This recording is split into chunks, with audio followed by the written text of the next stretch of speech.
pond and new coop to comply with new guidelines. The family with the ducks say they plan to move on with their life.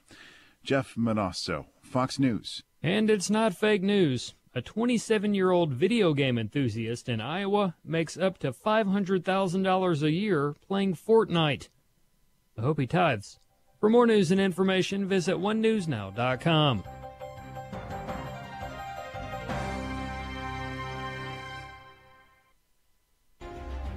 Abraham Hamilton III.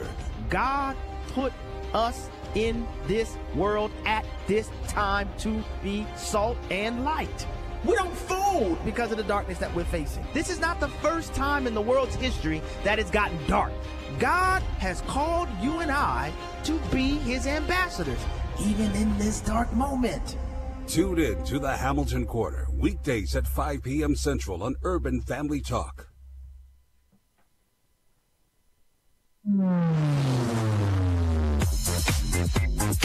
She's sharp, pointed, and insightful.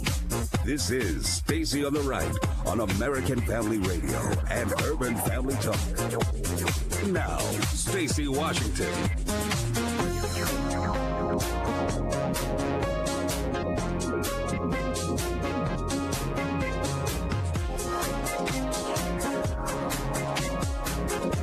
Welcome to the program. It's great to be with you, and boy, do we have a lot to unpack today. There is just an amazing amount of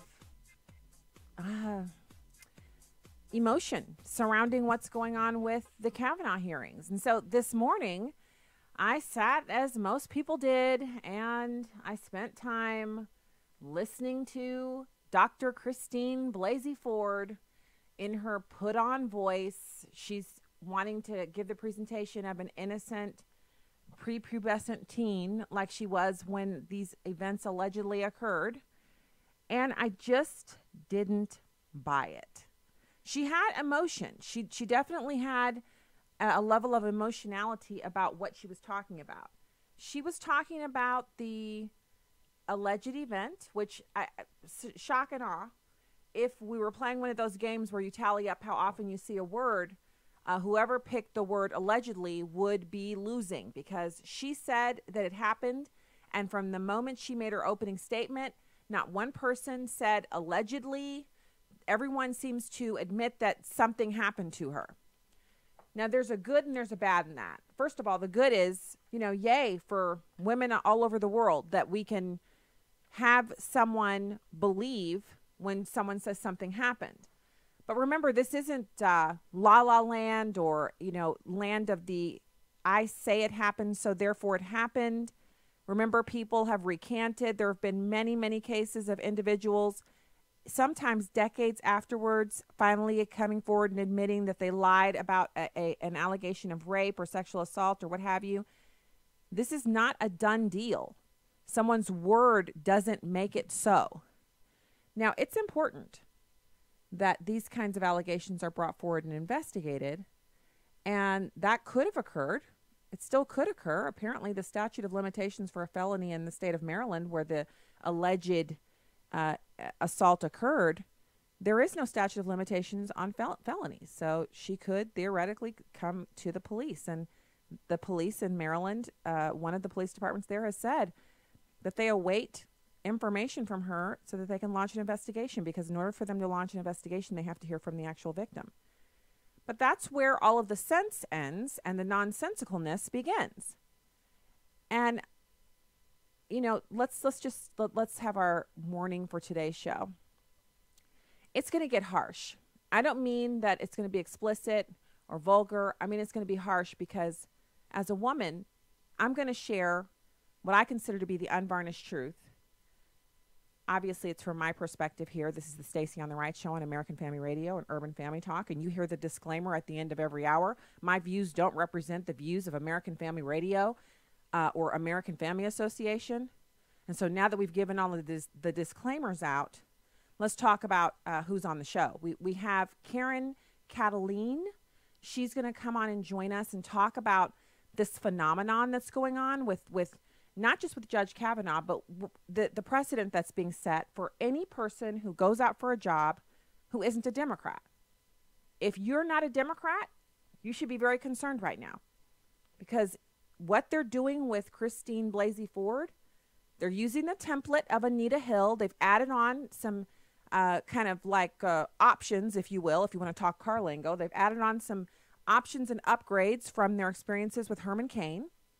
And they've got something they're doing that they feel, if this works, we'll never have another Republican going up for anything, because they'll just make their allegations. And remember, they tried the same thing. They have tried and succeeded with President Trump in tarring and feathering him, but his base is too strong. And that's what it comes down to. We have to be strong. You're being deceived. First of all, obviously, one of the side benefits of this entire circus is that you don't get to pay attention to the successes of the Trump administration. That's number one.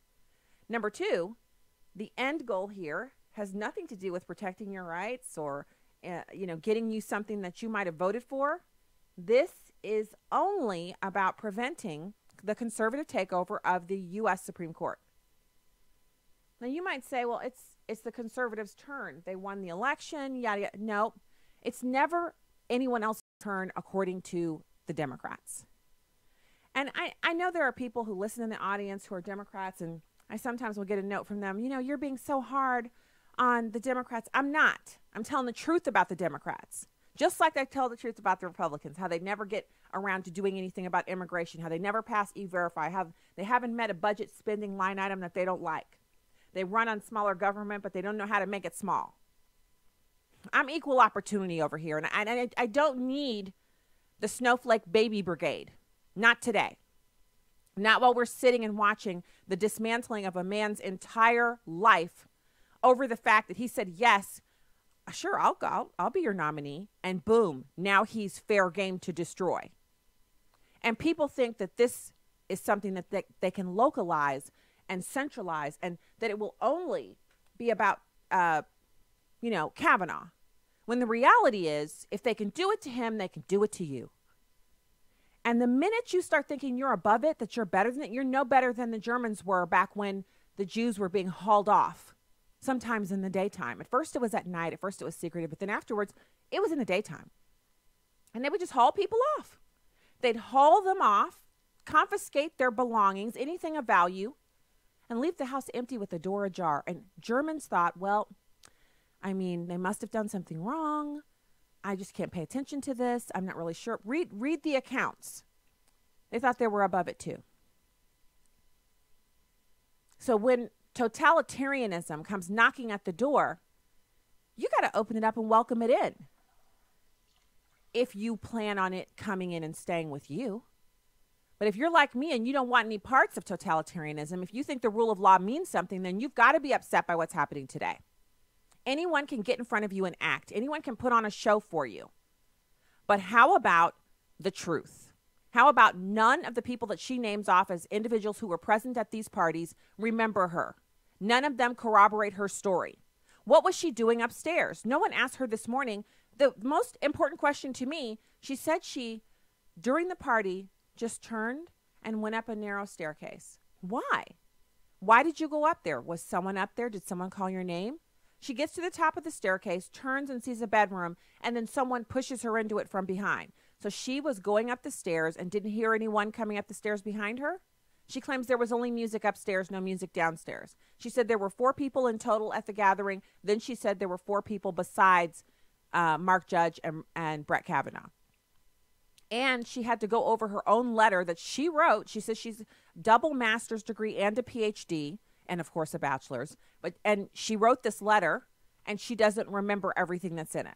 Now, I can commiserate with that a little bit. I mean, if you write a lot, you might write an article and then later you're like, oh, what did I write exactly? And you kind of have to refresh yourself. But this is a woman who knew she was going to be testifying today. At the very minimum, she should have reviewed that letter.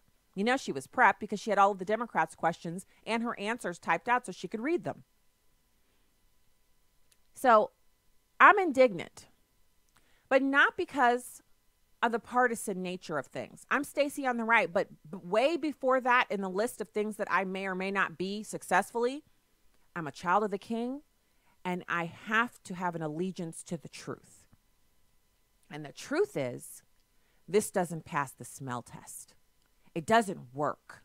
not for America, maybe for Venezuela or some tin pot dictatorship, maybe for North Korea, maybe for a country where, they don't have a constitution, they don't have a Bill of Rights, they don't have any innate rights that were given to them by God and enshrined into law. They don't have any liberties, if you will. For people like that, this kind of a sham witch hunt type of a thing, this is a matter of course. This is their everyday. But we're not in some sham tin pot dictatorship. We're in America. And so those who are saying, oh, she was a hero today. I've seen the most lofty, emotionally laden tripe just flowing all over social media. She's our hero. I'm Christine Ford today. She's reliable. She's credible. She's well-educated. She's unimpeachable. Yeah, right. I'm to the point now where I don't even care if Kavanaugh did it. It's such a blatantly obvious political hit job. I no longer care if Kavanaugh is guilty of what Christine Blasey Ford says he's guilty of. Now, you have pushed it too far when I stop caring about whether or not he did it. That's where I am. And I'm not the only one who's frustrated. You've got Senator Lindsey Graham issuing a warning to the Democrats saying, you better watch out.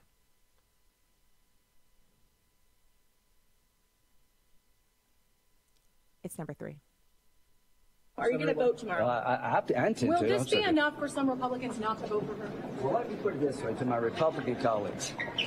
If this becomes the new standard, where you have an accusation for weeks, you drop it right before the hearing, you withhold from the committee a chance to do this in a professional, timely fashion, when they publicly say that their goal is to delay the vote, get the Senate back in 2018 to make sure he can't fill the seat. They're publicly saying that. I don't want to reward that kind of behavior. I think we've been very fair.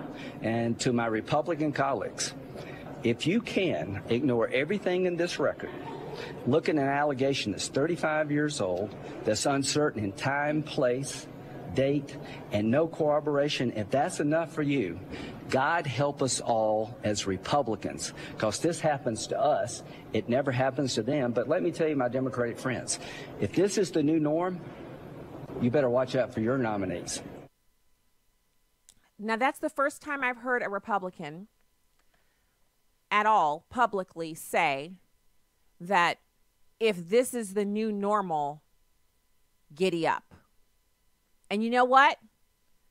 If Democrats don't get it, that what's good for the goose is good for the gander, they already got a taste of it. Remember when they eliminated the filibuster for judicial nominees?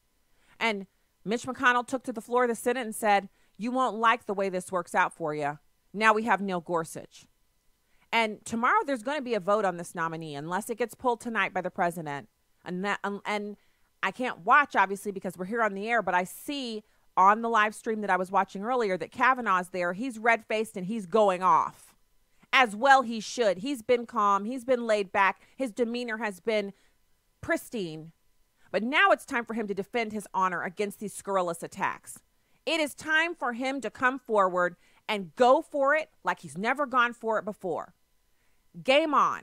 This is not a game for his family. It's not a game for his wife, for his daughters. It's not a game for America. They're taking something that was set up for us hundreds of years before, the Supreme Court. They're taking that and they're twisting it and they're metastasizing it and they're corrupting it and they're infecting it and they're killing it. They're killing our opportunity to have a system of governance in our judicial court system that Americans can respect, that can be full of honor. You know, it's anytime we've got people involved, we're going to have flaws and sins and mistakes, and we're going to have hiccups, but it's just not right that we've got it as good as we can possibly get it. You can't find another system of government on the face of this planet that's better than ours, and we have fully almost half of the country, maybe 40% of the people here who want to completely destroy it. Never before have I ever seen a more clearly demonstrated example of what the Bible says when it says that we pick apart our own house with our own hands. In the Bible, that reference is for women who tear apart their own homes instead of building it up. But the analogy works. America is our house. Our court system is a part of the house that is integral. It's like the HVAC. Without it, we've got dirty air pumping in and people are getting sick. If it's not functioning properly, it's costing us a lot of money, but we're dying in the summertime of heat or we're freezing to death in the winter. This whole idea that the grass is greener in the Netherlands or Sweden or even Switzerland, which y'all know I got a thing about Switzerland, Germany, any of those places, denies the fact that the grass is greener on the other side, but it's still grass. You have to mow the grass over here. You have to mow the grass over there. Grass is grass. Take care of your own grass. Stop coveting that fancy grass your neighbor has, because that grass costs a lot more money in taxes and loss of freedom. It's time for people to wake up. These people are trying to rob us of our very country. We'll be back with our first guest after this. Stay there. Meet Roxy, nurse director for the preborn clinic in Southern California. I have this lady, and she came in. She was very scared. Boyfriend didn't want her to have a baby, and she said, I don't want this baby. We provided an ultrasound. She was laying on a table, and there it was. It was a small baby. Then she heard the heartbeat. She heard the heartbeat, and she said, well, you know, it's alive. After hearing the heartbeat, she made a decision that she was going to keep her baby. She also made a decision that day to recommit herself to Jesus. Preborn runs and leads Christian pregnancy centers all over the country, helping abortion-minded mothers to choose life for their unborn babies. To find out more about how you can help save a baby's life, go to preborn.com. That's preborn.com. Or dial pound 250 and say the keyword baby. That's pound 250 and say baby. All gifts are tax deductible. Your love can save a life. Hi, I'm Crawford Loritz with a legacy moment. I have a friend who lost everything because he would not deal with the sin in his life. He had a seemingly successful ministry, but he was living a life of hidden immorality. When confronted about his sin, he lied and continued to cover it up. Then things began to unravel. Through an amazing chain of events, the leaders in his ministry began to see patterns that proved beyond a shadow of a doubt that our dear friend was living in immorality. They dismissed him from his ministry. His wife left him, and his children lost confidence in him. What a tragic and unnecessary loss. It's tragic and unnecessary because nobody has to live in unrepentant sin. In Psalm 7, verses 11 through 13, we find some very sobering words. God is a righteous judge, a judge who has indignation every day. If a man does not repent, he will sharpen his sword. He has bent his bow. He has made it ready. He has also prepared for himself deadly weapons. He makes his arrows fiery shafts. The imagery is incredible here. It's a picture of a God who is very serious and intentional about dealing with sin. It's not a game with God. Sin destroyed the world, and God says that unless we repent and turn from our sin, there are consequences that will be meted out. Repentance averts the judgment of God. If we turn to Him away from our sin, He gives us what we need to overcome. He showers our souls with mercy, help, and hope. He gives us the power we need to walk in the light and away from the sin. If we don't repent, it's just a matter of time. Here's what I want you to remember today. To not repent is like saying you want God's judgment. You see, repentance is really not optional. Join Crawford Loritz tomorrow for another Legacy Moment. You can download episodes of Stacy on the Right from the podcast page on AFR.net or UrbanFamilyTalk.com. Now, back to the show on American Family Radio and Urban Family Talk. Hey, make sure and head over to AFR.net and UrbanFamilyTalk.com. We really appreciate your eyes, your ears. Thank you so much for being here today.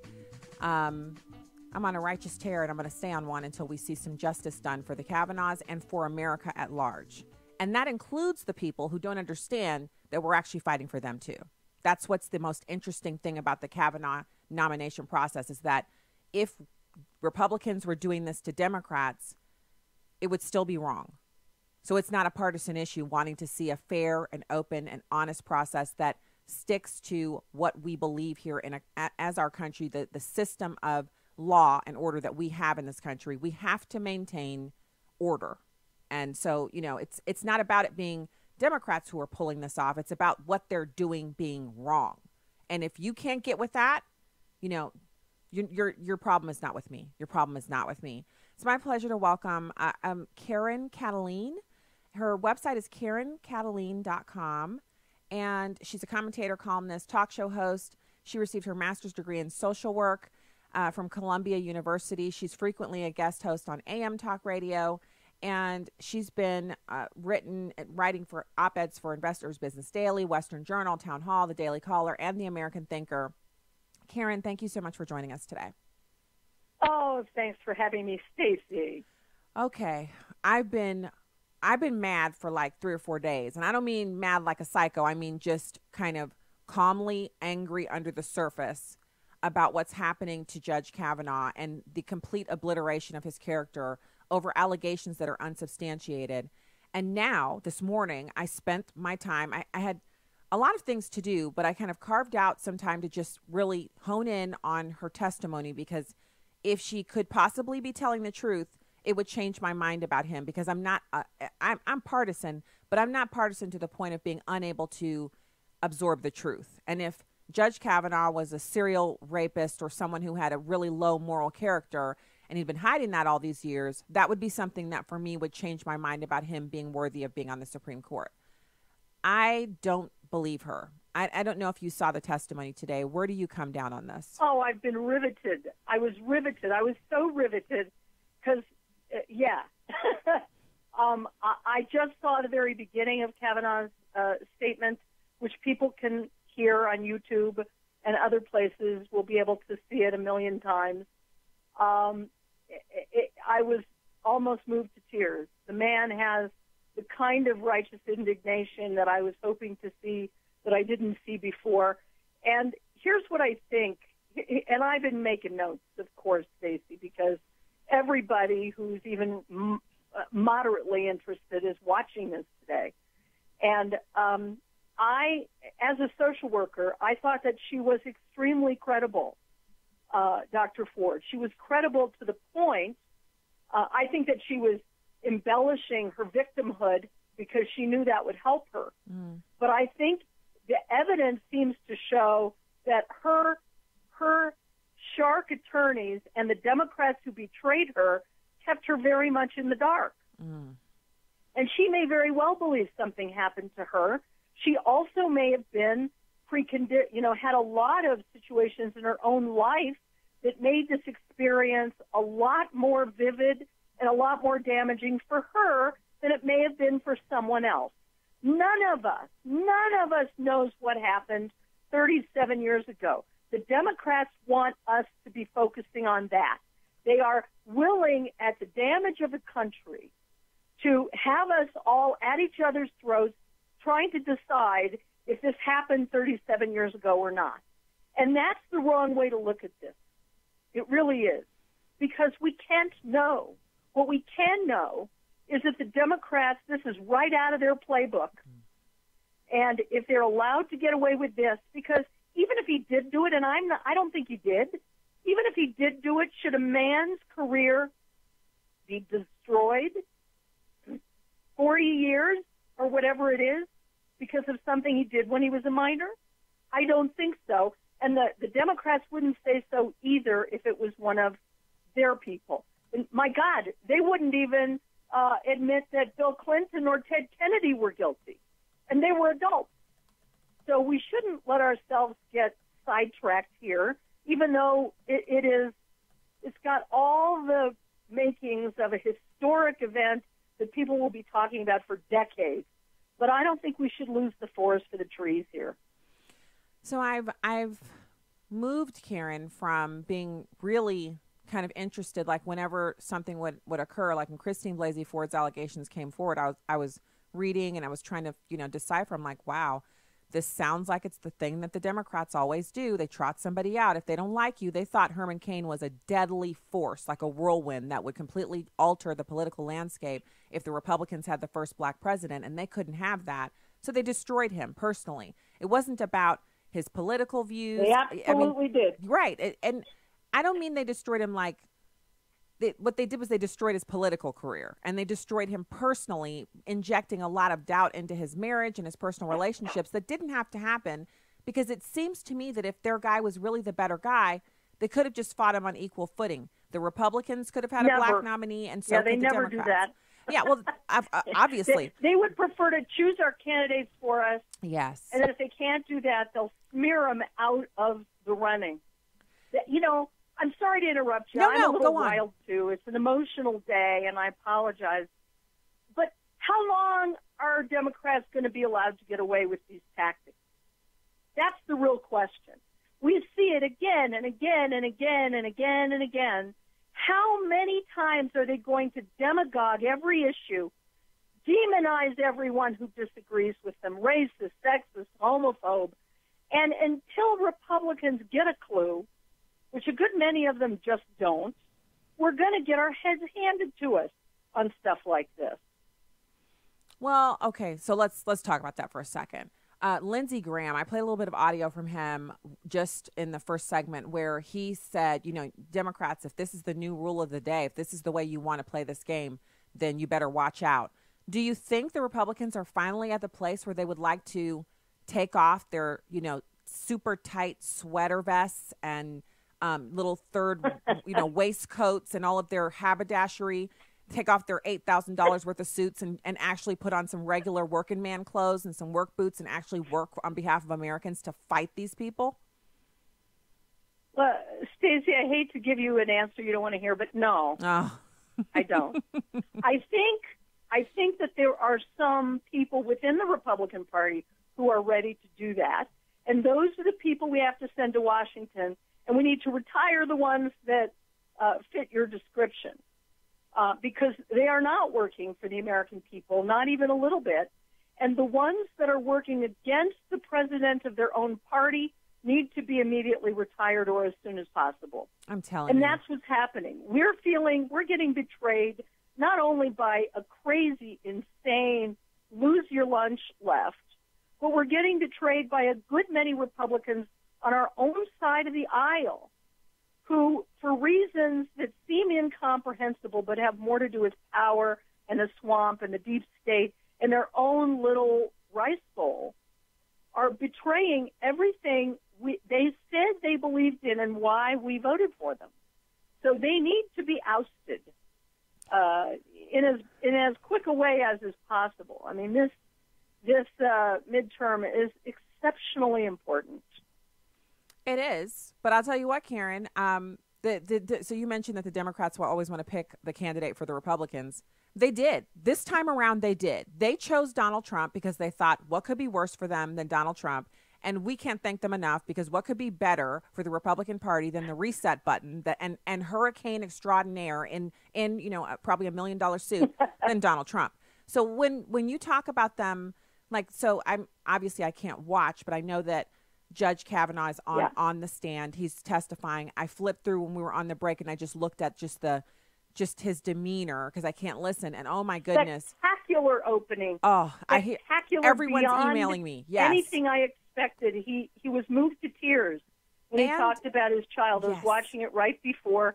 As I say, everybody should be listening to you and me. But when they go back and watch the YouTube of his opening, which he's doing, they will be stunned and shocked that this is the same guy who was interviewed by Martha McCallum just a couple days ago. People expected him to be a wimp. He is no wimp. And I'm loving it because he's up to this task, and I wasn't happy at the beginning at all. To answer your question, what I mean by the Democrats choose our candidates for us, in a more specific way, in races all around the country, they are known for playing in our elections. Mm-hmm. They give money to the weakest candidate. They smear the strongest candidate. This is what they've been doing for decades and decades. They muck around with our election laws to make them more favorable to themselves. They don't play from a fair rule book. They're trying to stack the deck. And the only one really who has given us a roadmap on how to fight back against this stuff is Donald Trump. He makes them lose their minds. Yeah, I love it. Don't you? I enjoyed it I love immensely. Immensely. In fact, yesterday, one of the best moments of the day was after the show. The president had some press conference from the UN, and it was unexpected. They weren't expecting him to do it. An hour and 20 minutes. And he just kept on going. And, you know, he had his normal witticisms with him, but he also cracked new, fresh territory open with jokes and, insults. And it was just gold. And so in some ways, I don't understand how it's almost like the media shoots themselves in the foot, because as much as they hate him, they need those 1 hour and 20-minute press conferences, because most Americans are tuning out of their media. They're going to YouTube and other new online social media to find news from regular people because they can't trust the media types. In some ways, they're so closely tied to him and they need him so badly. It's funny to see the way they react to him like he's the plague, when in reality, he's the only thing keeping a lot of their newscasts alive. Yeah, but they also make sure to manipulate the coverage. And this is what is so unconscionable about what they do. He gives them ratings, but they'll parse every word he says in order to make him look like, again, to demonize and make him look like a monster, just like they tried within, 2 weeks to make Brett Kavanaugh look like a monster. These are the people who claim to be so compassionate and tolerant and loving. I mean, I'm hoping that everyday people who aren't political junkies like you and me have figured out what hypocrites these people are. That's what we hope, is that they've gone so far off the rail, they've jumped the shark so much that maybe everyday people are realizing that these people are full of it.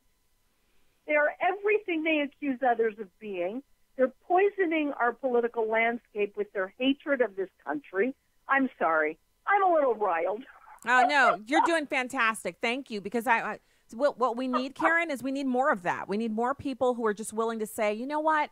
If you're a good person, if you're an honest person, if you enjoy the truth, if you have an allegiance to the truth, and we're all imperfect, we all make mistakes. This isn't about saying, I have an allegiance to the truth, I'm a Republican, I'm perfect. No. It's the opposite of that. It's saying the reason I have an allegiance to the truth is because I'm an imperfect person, and the truth can be that dividing rod, and we have to have something that we're using to guide us. Without a guide of some sort, we're just going to flail all around. And really, that's what it looks like. This kind of godless, mirthless, completely, it is, there's no compassion there. There's no tolerance there. And that's what we see coming from the left-hand side of the aisle. And I wanted to ask you another question about this morning. There was someone in the room, in the Senate Judiciary panel, that room there, that was new to the whole process, and there was a lot of speculation about how well she did. It's Rachel Mitchell, the career prosecutor with decades of experience in prosecuting sex crimes. How did you think she was able to do with her 5-minute blocks of questioning of Dr. Ford? Well, very frankly, Stacey, I hated it. I just hated it. I thought it was a terrible choice on the part of the Republicans in the committee.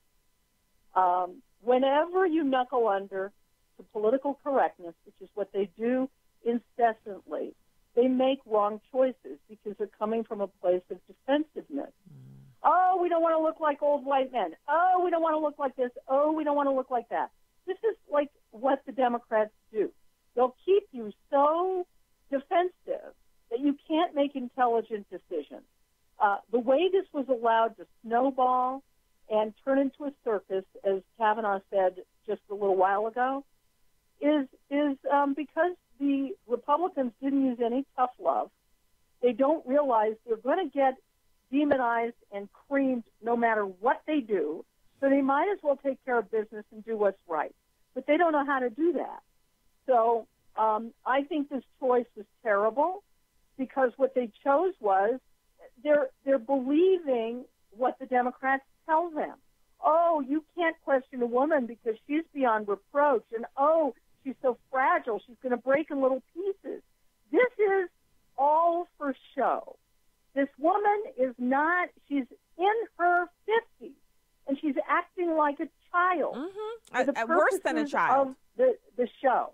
It's now, worse that than doesn't children. mean she didn't go through something, but as I've written in a lot of my pieces in my op-eds, in the 70s, and I'm a little older, probably older than you, in the 70s it was Helen Reddy's I Am Woman, Hear Me Roar, I'm invincible.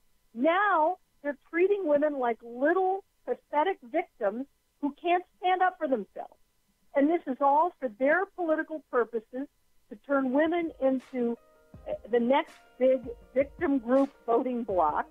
And women, it is exploiting those who really have been hurt into thinking that they're pathetic, as my dear partner who happens to be male, that's how I call him, my partner who happens to be male, he calls them pathetic, cringing little milksops.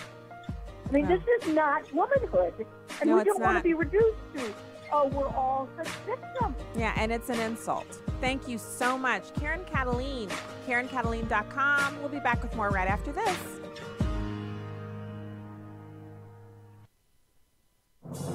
What does it take to live an uncommon life?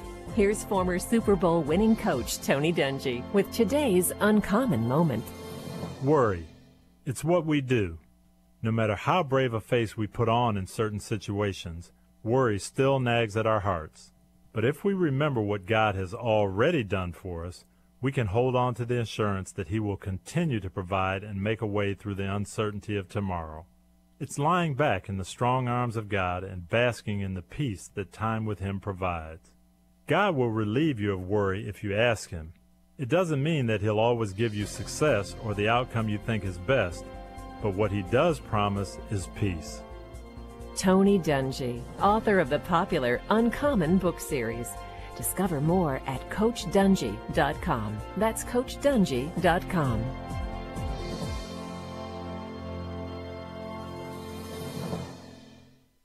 Y'all have encouraged us to go out, stand for the Word of God, stand politically. It's truly a blessing to hear how God is using Urban Family Talk. Just want to say I love everything that Urban Family does. Will you take a moment to share your story? Call 877-327-5647. That's 877-327-5647. Thanks. Imagine you're back to school shopping and your little girl comes running from the restroom in tears saying she saw a man in there.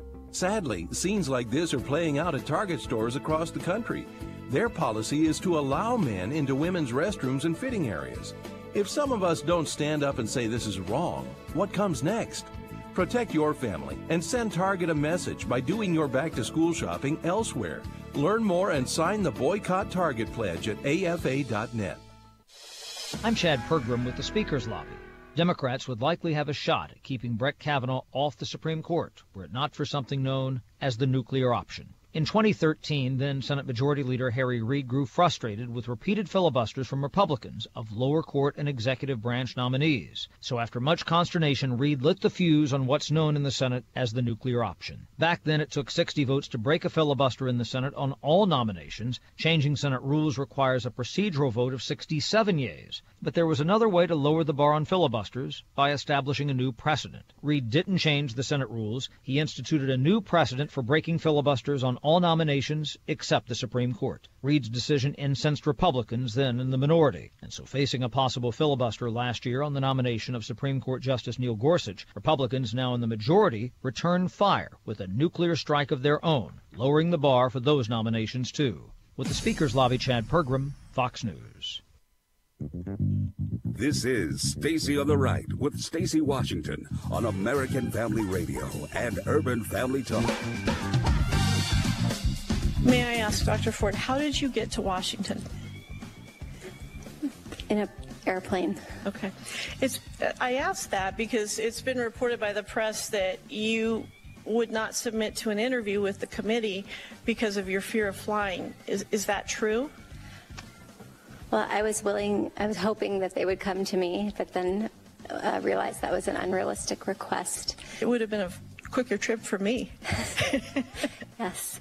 So that was certainly what I was hoping, was to avoid having to get on an airplane, but I eventually was able to get up the gumption with the help of some friends and get on the plane. When you were here in the mid-Atlantic area back in August, end of July, August, how did you get here? Also by airplane. I come here once a year during the summer to visit my family. Okay. I'm sorry, not here. I go to Delaware. Okay. In fact, you fly fairly frequently for your hobbies, and you've had to fly for your work. Is that true? Correct, unfortunately. You were a consulting biostatistician in Sydney, Australia. Is that right? I've never been to Australia, but the company that I worked for is based in Australia, and they have an office in San Francisco, California. Okay. I don't think I'll make it to Australia. It is long. I also saw on your CV that you list the following interests of surf travel, and you, in parentheses, put Hawaii, Costa Rica, South Pacific Islands, and French Polynesia. Have you been all to those places? Correct. By airplane? Yes. And your interests also include oceanography, Hawaiian and Tahitian culture. Did you travel by air as a part of those interests? Correct. Okay. Thank you very much. Easier for me to travel going that direction when it's a vacation. In other words, she doesn't have a fear of flying.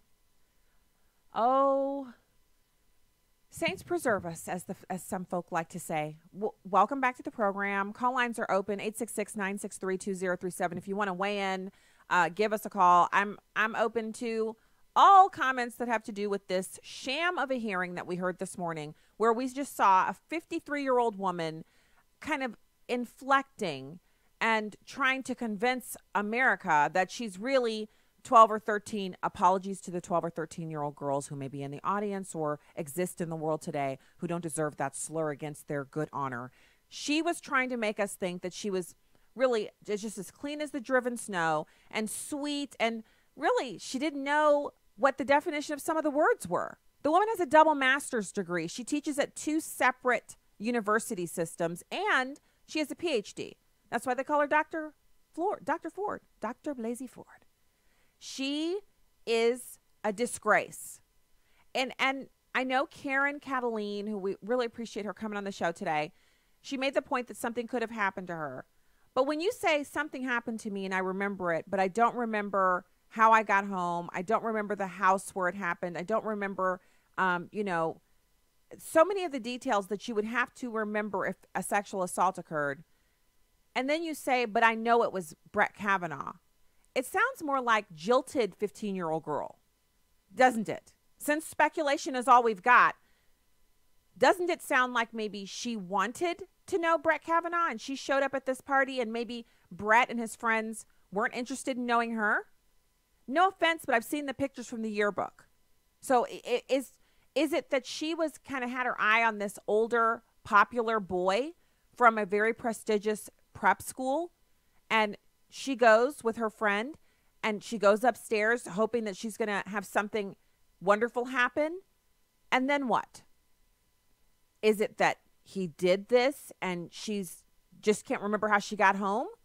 It's highly unlikely that someone who remembers all of the other details doesn't remember how she got home. And remember, one of the most important things about that particular aspect of the story is because the party was at least a minimum of 6 to 8 miles from her residence, if she had a ride home, the person who gave her the ride home would be the one who could corroborate her story, because she said she hid in the bathroom, then went down the stairs and quickly exited the house because she was afraid they were going to follow her.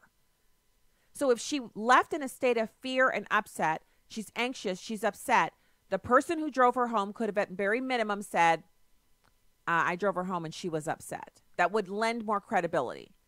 But the problem with that is she's framing the timing of this event, this assault, around when Brett Kavanaugh was 17 years old and she was 15.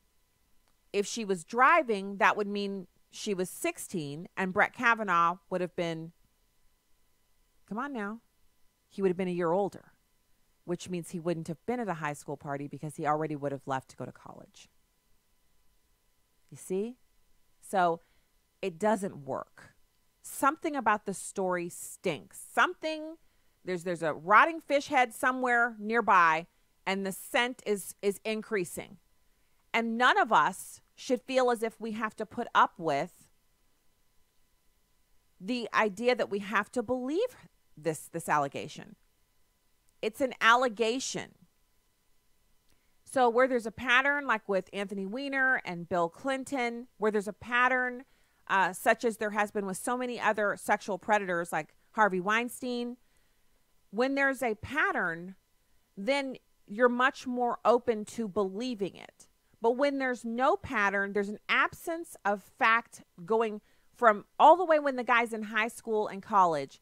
He has all of these women, now hundreds of women in total, have come out and talked about the utter upright nature of his character. And we're supposed to believe Christine Blasey Ford and her scurrilous account with all the holes in it. That's what we're supposed to believe. Yeah, I'm not buying it. Let's go to the phones. We've got Kathy in Illinois. And if you want to call in, it's 866-963-2037, 866-963-2037. Kathy, thank you for calling in today. Oh, thank you for taking my call. I just wanted you to know I called yesterday, but I got cut off. I don't know how, but I really love your radio show, and I think you and me would get along great. We would. We'd have coffee. Not over. I'm sure we would. I have loved listening to you more than any woman I have ever listened to in my life. Oh, well, thank you. Thank you very much. This whole thing has got my stomach in knots, but I'm just believing God that tomorrow he will be confirmed. Yes. Because what's impossible with man is possible with God. And I do believe he's a godly man, and how that woman can stand up there and lie like that is just beyond me. But people do strange things for many reasons. And I just really hoping he gets confirmed tomorrow. And that would lay it all to rest, because I'll be rejoicing along with you. Thank you, Kathy, for calling the show, and also for yesterday. And thank you for the compliment about the programming. Thank you. I have to say, I agree with Kathy. That's what I'm standing on. I know that God is in control. I know that he is able to do greater and above all that we dare ask or think. I've been praying for the Kavanaughs. I know that I am not alone in that there are just literally millions of Americans in this country who are praying for the Kavanaughs and for this process, and even for Christine Blasey Ford. That's one of the things I've been able to read just since the show has been going on. I've read that one of the daughters of the Kavanaughs, when they were praying about this process and everything that was going on, the daughter said, "Dad, don't forget to pray for Dr. Ford." I mean, come on now. They're raising up some pretty decent daughters, and you know how children, they'll put you to shame with the way they can speak the truth. I confess over him that he has received the abundance of grace and the gift of righteousness and reigns in life through Jesus Christ. He is a new creation. Old things have passed away, and everything about Judge Kavanaugh is new. He is saved, and with man, things are impossible, but not with God. All things are possible with God. Without God, we can do nothing. With him, we can do all things. God made him who knew no sin to be sin for us, that we might become the righteousness of God in Christ. That applies to Kavanaugh as well. And God has chosen to make known among the Gentiles the glorious riches of this mystery, which is Christ in me and in Brett Kavanaugh, the hope of glory. Amen. And let's, as I like to say, let's get it on to the next. I'm trusting him, because this morning was difficult to listen. It really was. Oh, it was so difficult. Pamela in Kansas, thank you so much for calling the show. Hey, hi, Stacy. How you doing? Doing pretty good. We should be wonderful. We should be very proud of Kevin. He is really kicking it. He's kicking it. Okay, so we just keep praying for him. He's going to be okay. I'm with you, Pamela. I appreciate the encouragement, and everyone needs to hear it. Pamela says he's kicking it. He's gonna make it through. He's bringing the hammer down, and he should. Thank you so much, Pamela, for calling the show. Let's do Ann in Texas. Ann, thank you so much for calling the show today. Yes. Hey. I am calling to suggest this, and this is just my opinion. what I'm thinking is that Mr. Kavanaugh was at the wrong place at the wrong time during those parties. Maybe he might have been there in a short moment, and he may have been seen drinking a beer. But this reminds me of the story of Potiphar's wife with Joseph. And I'm thinking that she had a crush on him, and he did not respond to that. And rejection does a lot of things to a young girl when she's got her sights set on something that she thinks was going to go away, to go a different direction. And that is a possibility that he was just there, and this is retaliation of rejection. You know, Potiphar's wife yanked that robe off of him and said, this is what happened, and accused him and got him thrown in prison and all kinds of things. So I just, there, like you said, there is a fish in the woodpile somewhere here, and this story is not right. And the others coming up, that's just some more Jezebel stuff. I'm just going to get Bible here. This is just Jezebel. Thank you. I'm with you. So you hit the nail on the head with that biblical story, because she knew if she had a relationship with him, he would be killed, but she didn't care. She was just like, I want to have a relationship. And he was thinking, you'll get me killed. And so she got him imprisoned instead. And God still used him. It was amazing the way God turned that around for his good. But again, the similarities are kind of, it's like, wow, the similarities are there. And thank you so much for calling the show. I want to talk to Rob in North Carolina. Rob, thank you so much for calling in today. I have to say, we haven't even discussed this part of the story about her writing white papers and working for the drug manufacturers, the people who make the abortion pills. And do you have a comment about that?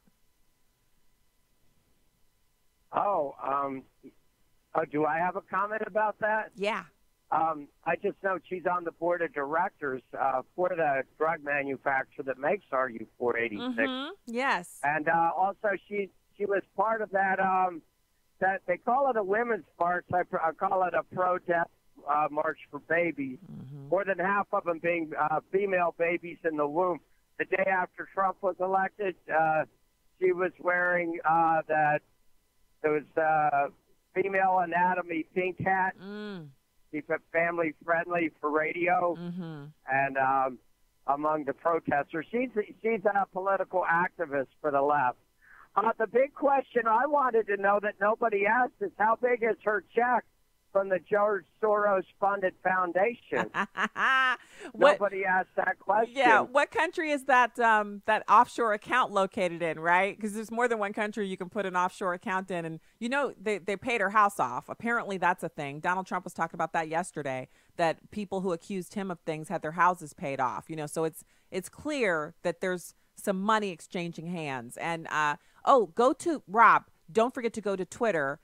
And there's a short video, it's like 15 seconds long, of Sheila Jackson Lee handing a card to the attorney for Dr. Ford right after they stand up and they adjourn. The attorney turns up, and as he's standing and turning, Sheila Jackson Lee steps in and hands him just a tiny little envelope, and she puts it right in his hand. And then his face perks up. He thanks her and sticks the envelope inside his jacket pocket. Yeah, money's exchanging hands. Thank you, Rob. I'm going to have to hold over any calls that we have coming in, but I want to say thank you so much for listening. If you're here just for the first hour, if you're here for the second hour, we'll be back after the news and information at the top of the hour. And I want to make sure that we have all of our details in line. We know now that Mrs. Ford said she's changed her story on the number of people who were there. She's changed her story on the timing, as in she doesn't know it. She's also admitted that her stories about being afraid to travel have zero to do with the truth, because she flies all the time. So there's a number of inconsistencies there. And any human being can have gaps in their memory and not have a perfect recollection, but not if you're going to go on TV and accuse the next Supreme Court Justice of the United States, who's going to be number 9, of sexual impropriety. Yeah, I said it. You got to have your story straight if you're going to come for somebody like that. We are blessed to live in this country, but we have to be vigilant and preserve what we have. That means an allegiance to the truth and really Christian living. God bless you.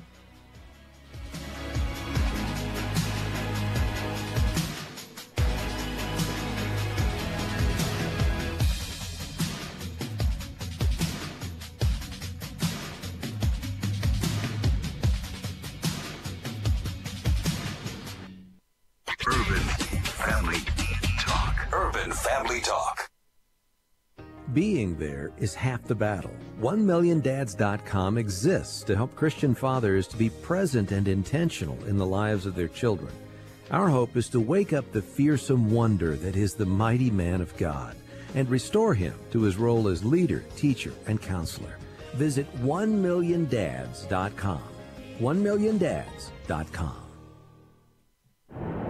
Truth, wisdom, empowerment. Urban Family Talk, a ministry of the American Family Association.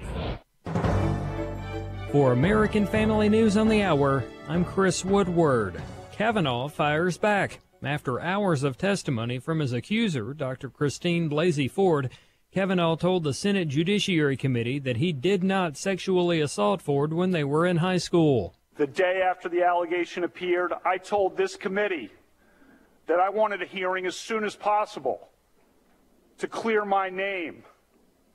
I demanded a hearing for the very next day. Unfortunately, it took the committee 10 days to get to this hearing. In those 10 long days, as was predictable and as I predicted, my family and my name have been totally and permanently destroyed by vicious and false additional accusations. The 10-day delay has been harmful to me and my family, to the Supreme Court, and to the country. Earlier today, Dr. Ford told Senator Dianne Feinstein that this was not a case of mistaken identity. How are you so sure that it was he? The same way that I'm sure that I'm talking to you right now. It's just basic memory functions, and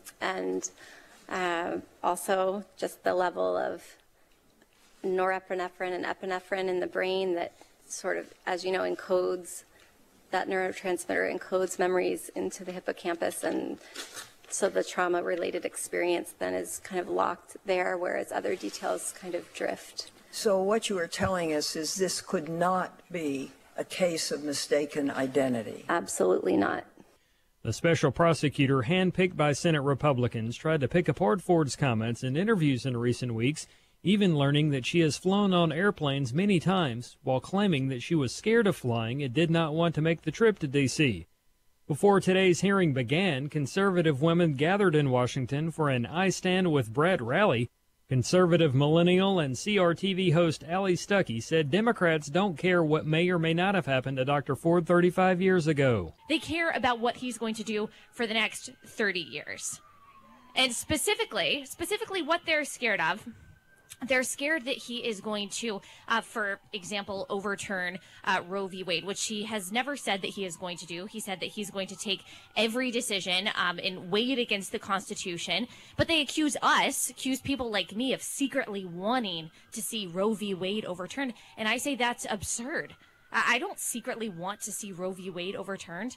I openly want to see Roe v. Wade overturned. Democrats are still calling for an FBI investigation of Brett Kavanaugh. For more on today's hearing, visit onenewsnow.com. Hurricane Florence is still claiming lives in the Carolinas 2 weeks after it hit. Fox's Eben Brown explains. Another North Carolina death is attributed to the storm. It was an elderly man who cut himself and got an infection while cleaning up storm debris, as more and more people admit they need help cleaning up and fixing their homes. We have over 94,000 folks registered for FEMA assistance. That's well above the numbers that registered during Hurricane Matthew, and we expect those numbers to continue to go up. FEMA Supervisor Albie Lewis. Across the state line in South Carolina, communities along the PD and Waccamaw rivers are waiting for those rivers to crest still. It may not be until tomorrow now. Eben Brown, Fox News.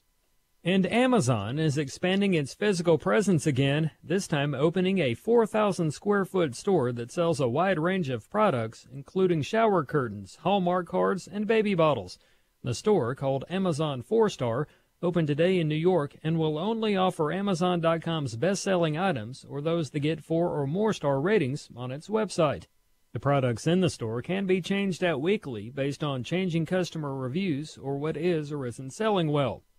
That is American Family News for this hour. For more news and information, including coverage of the Kavanaugh hearing, visit onenewsnow.com.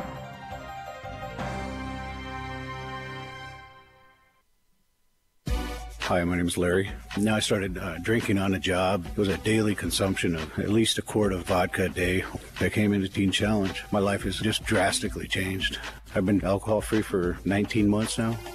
If you know an adult or teenager who's struggling with a chemical addiction, Teen Challenge can help. Call us today at 417-581-2181 or reach us online at teenchallengeusa.com. This is Urban Family Talk.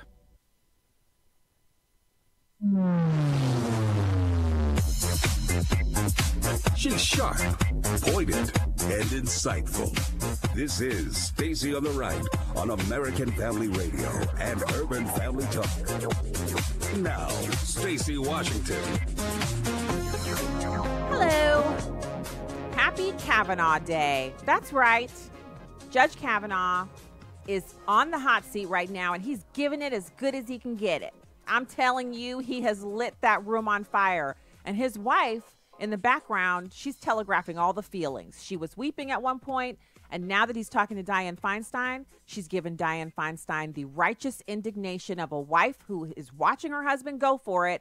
She's giving her the daggers, and I'm loving it. Because if there's one thing you don't want to do, it's mess with a woman's husband. You don't want to be on that path. And that's where they are.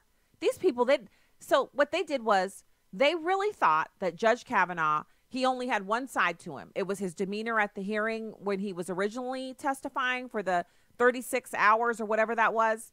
And then his demeanor in the interview with Martha McCallum, where I saw online people were making fun of him and saying he sounded like Mr. Magoo and he was, really just the nerdiest guy ever. And that's when the mean jokes started coming out about, removing his body parts by Jimmy Kimmel. I mean, it's amazing how infantile and juvenile and ridiculous the left can be when they think we can laugh now because he's going down, he's destroyed. And then today he's bringing the fire, not the regular fire. He's bringing that straight volcanic fire that leaves it's either leaving ash in its wake or it's burning everything up instantly and it's just going to keep on moving through. That's what he's bringing today. And with good reason. If he's not willing to go out swinging today, then he's going to go out. And he's defending, all I've heard so far and all I've read so far is people saying how much he's defending his personal honor against these attacks. He even has the calendars that show he wasn't in town during the time frame that she's discussing. Now, we're going to have some audio from Megyn Kelly, who talks about evidence. And we've talked about this a little bit, too, on the show, the exculpatory evidence. See, here's the thing. In order for this to work, it has to be plausible. You have to hear it, and it has to make sense for you. And while we all have our opinions about it, it's really not about what the American people think as much. You can get stuff trending on Twitter and we can talk here. It's really about what Americans are saying to their elected officials. Do you support Kavanaugh or don't you? And here in Missouri, we have Claire McCaskill, who got out ahead of this thing and said she didn't want to have to weigh in on whether or not he's guilty about these allegations, but she didn't feel like he was a good fit for the Supreme Court, and so she'd be voting against him. And so we're going to see how that works out. But as I said, the details don't add up. So you've got the Kavanaugh accuser who she's supposed to know more things than she admitted to with that, because everyone kept referring to her CV, her curriculum vitae, that she's this impressive individual. And so I was expecting her to come out swinging with that, that kind of professor demeanor. She's wearing the glasses that look like somebody smeared them with Crisco, and her hair is kind of wild, and the presentation is just, you're like, what is going on here? And then she opens her mouth and she sounds like she's, still in her teens. And, we have such great callers on this show. The assertion that it's kind of like Potiphar, maybe when she was rejected by him, she kind of stopped developing as an adult emotionally. Maybe she just stopped right there. And that's where she's stuck. And that's why she has to bring this horrible, horrible allegation against him to the detriment of her family and herself. Because I definitely believe her when she says she's getting threats. I certainly get a ton of threats myself. For when I have something go viral, the first thing that happens is people, oh, I didn't realize you were a black conservative. And then they start coming after me. I get it. But we'll go to the audio in just a second here. I want to go back to the phones. Okay. Hilda in Texas. Hilda, thank you so much for calling the show, and thanks for holding over. Yes. Yeah. Welcome to the show. I'm not sure if we can hear each other. Can you hear me, Hilda? Okay.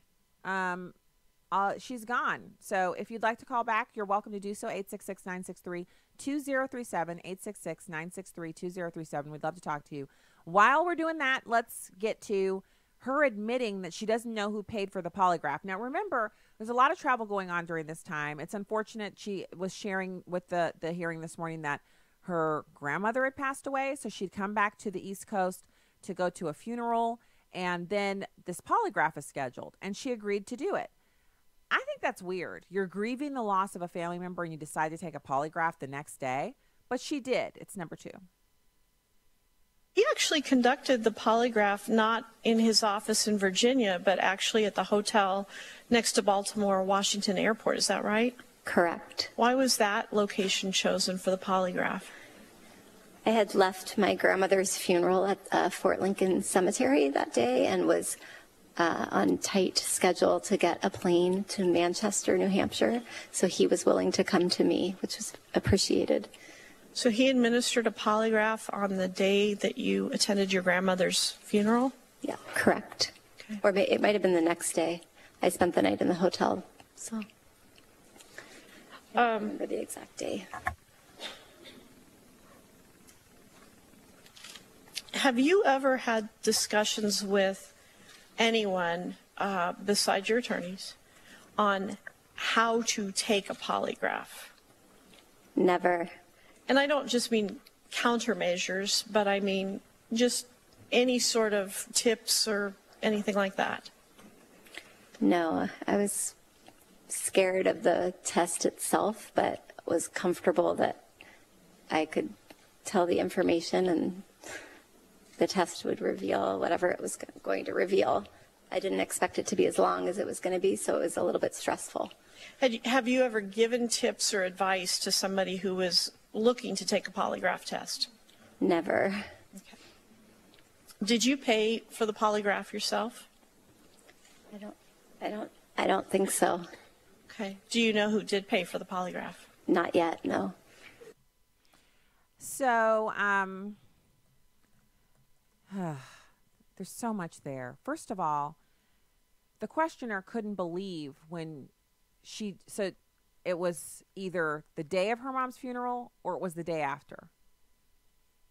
I don't know. I stayed in the hotel, so I'm not sure. She's so cavalier about the details.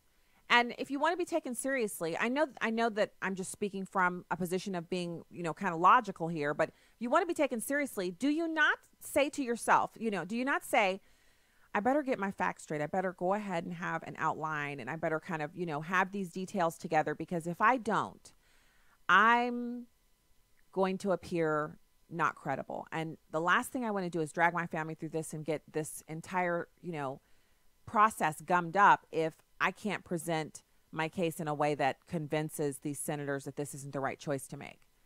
But she's so cavalier about it. It's almost like, oh, I could have taken a polygraph. I could not have. I did, but I'm not sure what day it was. They went on to ask her if was there a camera or audio recording or video recording equipment there, and she danced around that one. I mean, it was like a square dance. She just couldn't touch it. She went all the way around it. She didn't want to answer it. And I don't know why she couldn't just admit that, of course, they videotaped it, and of course it was audio recorded. Of course it was. She tried to act as if she didn't know. She told them it was in a conference room at the hotel, but the guy was behind her, so she couldn't see. But if there was audio recording equipment, it would have been on the table in front of her. If there was video equipment, it would have been in front of her. What in the world makes her think we are going to believe her if she can't get these basic details right? Remember, the polygraph was not 36 years ago. The polygraph was in August. She can't say what exact day it was. She doesn't know who paid for it. She doesn't know if it was audio or video recorded. I mean, it's just hard to believe. So there's been much ado about this so-called FBI investigation. Let's take a call, and then we'll listen to some way back machine audio from Joe Biden, which I was kind of surprised to see him this vehement about it. But then again, it was his good friend, Bill Clinton, that he was defending. Let's go to Kathy in Mississippi. Hey, Kathy, thanks for calling the show today. Hello. Hi. My name is Catherine. I'm from Mississippi. Thanks for calling. calling. I just wanted to make a comment. Sure. I find the young lady, the woman, the doctor, not credible. I have been raped myself, and I can tell you the details never leave you. You always remember what happened to you, where you were, how you got to one place to another, because all of those things mean something to you. And they just don't escape your mind. And for me, it's been just as long because I was 18 and now I'm over 60. So I remember, and I can recall the details like yesterday. So I just don't find her credible. Thank you for sharing that, and thank you for, being willing to talk about that today on the radio. Thank you, Kathy. And we did hear a couple of other people say something similar to that on Friday of last week, and it's really important that I have a lot of respect for women who go forward and they come out in public and they have credible allegations. They bring them and they see their, the person who assaulted them brought to justice. But I also believe that the process that they undertake is the sole process for getting that done. If the prosecution of the person who assaulted you becomes politicized and is done without any evidence, then it becomes an issue where you're basically setting yourself up over the target to get fired on. And it means that the actual assault becomes the secondary or third issue instead of being the primary issue that you want resolved. And that's what's happening here. Christine Blasey Ford is being used. If she was assaulted, and we haven't even covered the story, apparently there were a couple of guys who have come forward, and one of them is supposedly as crazy as a loon, and the other one they're still investigating, that have admitted that they were the ones who, had this encounter with Christine Blasey Ford when she was 15 years old. That's what they're saying. We don't know if it's credible. I know that the Senate Judiciary Panel has been investigating and speaking with witnesses and trying to corroborate their stories. But clearly, there's more to this, much more. So let's listen to Joe Biden back in 1991 on the issue of them having an FBI investigation, which coincidentally, Judge Kavanaugh just eviscerated Dianne Feinstein over this issue. It's number 6. I said from the beginning, this is about whether or not sexual harassment occurred. And lastly, Judge, with me from the beginning and at this moment until the end, the presumption is with you. Now we're going to hear more witnesses who are going to come in and corroborate your position and hers. We'll find out whether they're telling the truth or not as best as we are capable of doing, just like you as a judge are when you look them in the eye and make a judgment.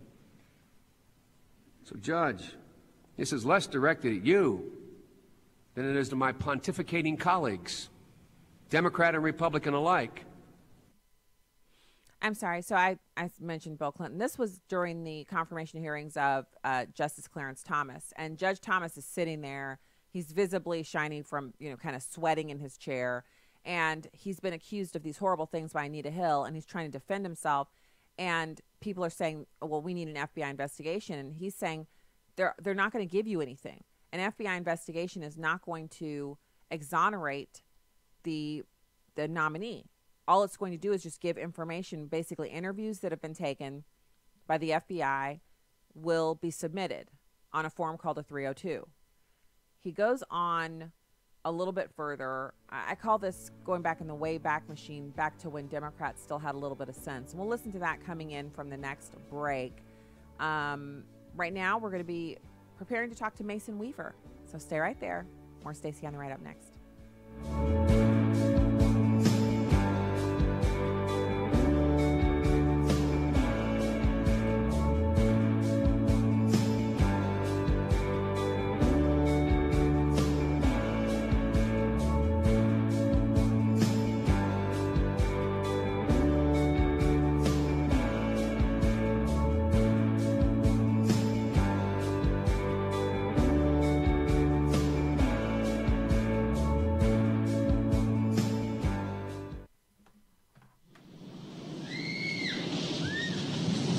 Are you still stuck on the healthcare roller coaster? Still paying those high premiums? And strapped into huge deductibles? Not knowing what's around the next turn? Well, then let me tell you about a sound, sensible healthcare choice that really is affordable. It's MediShare, the healthcare sharing solution people like you have been trusting in for more than 25 years. MediShare members report saving around $500 a month on their healthcare costs, and they never pay for things they don't believe in. Time to say goodbye to that healthcare roller coaster and say hello to MediShare. Call *** 345 to find out how much you can save on your healthcare. MediShare. Call *** 345. Message and data rates may apply. That's ** 345. This is Viewpoints with Kirby Anderson. During the confirmation hearings for Judge Brett Kavanaugh, we saw lots of protesters screaming outside the hearing room. Senator Dick Durbin declared that what we heard is the noise of democracy. Actually, what we heard was the noise of a mob. And that's exactly what the founders of this country feared. First, we need to remind our citizens that we are a republic and not a democracy. We elect representatives to federal, state, and local governments to consider legislation that affects our lives. This was the intended plan put forth by the Constitutional Convention. And that brings us to our second point. The framers of the Constitution did not want a democracy. They feared that it would be a mobocracy. James Madison defined a democracy as a society consisting of a small number of citizens who assemble and administer the government in person. He went on to explain that democracies have been spectacles of turbulence and contention. Why was he and other founders so critical of democracies? All you have to do is read Federalist Paper number 10 to see that Madison was concerned about how factions could tear a country apart. Wisdom, prudence, and good judgment quickly go out the window when a mob of angry people begins to push for a particular law or policy. The framers established checks and balances to prevent a vigilante spirit that would hastily push forward a wrong-headed policy. That is why it takes so long to pass legislation in America. The framers wanted to provide ample time for reflection and consideration. It was an attempt to tamp down the noise of a mob and carefully craft legislation that would serve all the people rather than just a few people trying to force their will on the rest of us. What we saw this month was not the noise of democracy, but the noise of a mob intent on trying to bully Congress and subvert the Republican form of government given to us by the founders. I'm Kirby Anderson, and that's my point of view. From Universal 1440, Unbroken, Path to Redemption, the rest of World War II hero Louis Zamperini's true story, now playing, rated PG-13. You can watch a live stream of the show on Facebook or YouTube at Stacey on the Right. Now, back to the show on American Family Radio and Urban Family Talk. Judge, I have not made my judgment based upon this proceeding because we have not heard all the evidence. And the last thing I'll point out, the next person that refers to an FBI report as being worth anything obviously doesn't understand anything. FBI explicitly does not, in this or any other case, reach a conclusion. Period. Period. So, Judge, there's no reason why you should know this. The reason why we cannot rely on the FBI report, you wouldn't like it if we did, because it is inconclusive. They say he said, she said, and they said. Period. So when people wave an FBI report before you, understand, they do not reach conclusions. They do not make, as my friend points out more adequate, they do not make recommendations. And it's the truth. And so the idea that the FBI needs to complete a 7th investigation into Kavanaugh when they've already done 6 is just another delay tactic, because it would take time for them to figure out who they want to interview, get the people together and interview them, and then create the 302s necessary to close out their investigations. It's not about that. And as Judge Kavanaugh just pointed out from the hearing room, I'm already here. You're already talking to me. I'm already telling you I didn't do this. And I have my calendars to prove that I wasn't in the area when it happened. So it's my pleasure to welcome frequent guest on the program, a good friend of mine, Mason Weaver. Mason, I know you... Uh-oh. We maybe lost him? Okay, we'll get him back. He actually said he was going to be watching grass grow this morning. I'm not sure if he just watched grass grow or if he actually delved into the hearings and all of that, as I was doing this morning. But I'm also reading a timeline over at CBS News where they kind of have some quotes from Judge Kavanaugh, who called the entire proceeding a circus. He said the allegations against him were a grotesque and coordinated character assassination that will dissuade competent and good people of all persuasions from serving their country. He also suggested that the last 2 weeks of the confirmation process has been a calculated and orchestrated political hit that he claims is out of outrage over the 2016 political election. So let's go to Mason. Mason, thank you for joining the show today. Thank you. It's a pleasure, as always. Okay, so you had an interesting perspective on this morning, which I actually had been thinking the same thing. And then that's when I decided I got to have you on the show because you articulated it so well. So I'd actually thought, after watching it for a couple of hours, I went to Facebook for a couple of minutes, and I stumbled upon your video. And as I was watching it, I thought, so that's what I'm feeling here, is I'm feeling like it no longer even matters if he did it to me, because my aims have to do with the future and less to do with 36 years ago. Can you talk about that? Absolutely correct. It is all about the future. It is all about the Second Amendment. It is all about, can Christians continue to be discriminated against? It is all about law and the rule of law. And even the Democrats know that. Even the liberals know that. Every member of that committee, Democrats and Republicans, know this woman is lying. They know it's not true. And we got to stop allowing the boogie us around by pushing out our ego and our feelings. We have to say this Supreme Court justice nomination is too important to even consider something that happened 35 years ago at 17 years old. It's ludicrous and it's foolish. And I wish those men, especially those, what happened to white people? We got white men ashamed of being white men. Let them shame their ego by saying, we got to have a female questioner for you.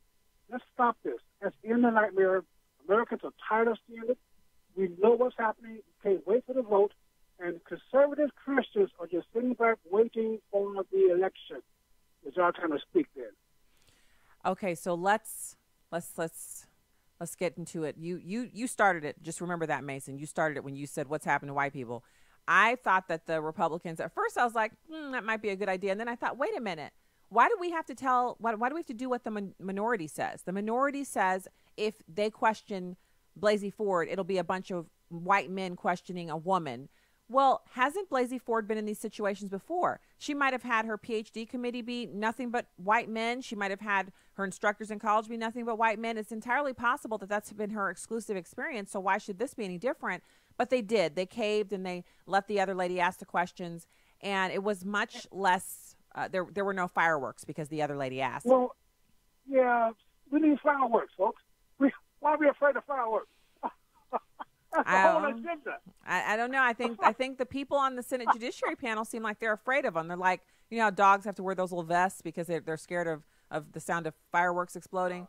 It's like they need, a little vest. The Republicans. I want to ask you a question. I need to know from these senators. You caved in. How many people did you convey to your side? You gave up your authority as an elected official to do your job on the committee. How many favors did you get from Democrats? What souls did you win over by being so weak? What did you gain by letting them attack your whiteness, your maleness? What is it that you got out of this? You never get anything from submitting to the wills of the left liberals. You only get things when you stand up and win. America's waiting for the Republicans to stand up and say, this is foolish. We're not going to consider it. Let's go and vote. They were the national heroes. They look like they're a bunch of scared, wimpy high school kids. All right, so let's talk about this next thing, which is a lot of people online social media who happen to be of the permanent tan, as you and I are saying that white rapists get to be president and Supreme Court justices, but black rapists have to go to jail. And then the names that they toss out are Bill Cosby versus Harvey Weinstein, Matt Lauer, Charlie Sheen. They're saying there's a double standard. And I've already pointed out that if there's a double standard, it's on the left because all of the people that you're naming off, Bill Cosby wasn't a leftist, but he attacked leftists, and that's why they took him down. They didn't take him down because he was a black man. Exactly right. And Bill Clinton, they're not doing anything to him because he is on the left. That's why they've protected him, is because he was a standard bearer for their policy. So it really has nothing to do with who's assaulted anyone. It has to do with what side you're on. But you're being logical and you're being truthful. Both of those are irrelevant to liberals. To liberals, there is no real white privilege. There is liberal privilege. Mm-hmm. And they guided their life, they guided their actions on what's good for the ideology, what's good for the tribe. They will destroy the right because they think the right is interfering with their little image of America. We have to recognize they are the enemy of progress, success, of capitalism. They're the enemy of families. They hate any individual thought. And that's what they really are. And what's happening now on the air is a public display for everyone to see. After this hearing, there should be no one on the fence. If anyone is left on the fence now, I hope they get a bad case of sprinters. I honestly, I don't even need to see the rest of the hours. Just from the emails and comments that I'm seeing from his opening statement and his evisceration of Dianne Feinstein, how could you doubt that he's telling the truth? And I love that he has the calendars because I'm one of those people too. I have all of our calendars. So I'm kind of like, if you're coming at me with you did this or you did that back before you had metadata, I got my little paper calendars. I can tell you we were in town, we weren't in town. We had all the kids here. One kid was at camp. We were at my parents' house. We were at my aunt's house. We were at my grandparents' house. Whatever we were doing, I can kind of track it through.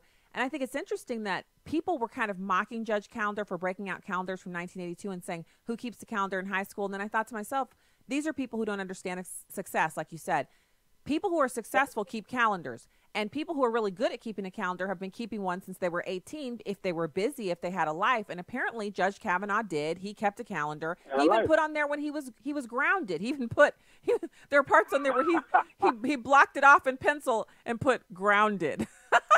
In other words, I can't go anywhere. Can't do this. Right. But you know what though, Stacey, it doesn't matter if you have a calendar. It doesn't matter if you remember it all. If your accuser can't tell you what day, what place, what time, if your accuser cannot tell you who was there and they agree they was there, if your accuser cannot even imagine or remember when everything happened, it doesn't matter what you remember.